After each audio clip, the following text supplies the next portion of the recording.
চৰাইদেউ কেন্দ্ৰীয় উপহাৰ কুপন খেলখনলৈ মাজত মাত্ৰ আৰু 4টা দিন বাকী আছে। 31 জুলাই তাৰিখে এই খেলখনৰ ফলাফল ঘোষণা কৰা হ'ব।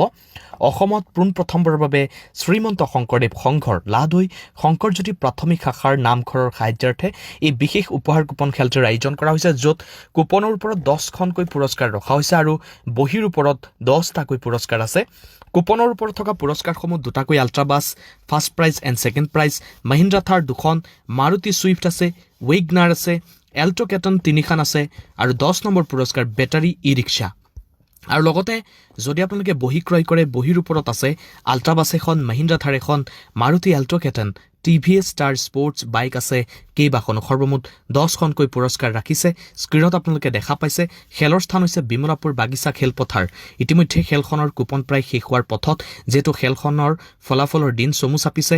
অসমত প্ৰথমবাৰৰ বাবে এনে খেলৰ আয়োজন কৰা হৈছে, য'ত শংকৰদেৱ সংঘৰ এখনি নামঘৰ নিৰ্মাণ কৰা হ'ব আৰু 100 টকাৰ বিনিময়ত আপুনি জিকিব পাৰে এইসমূহ পুৰস্কাৰ।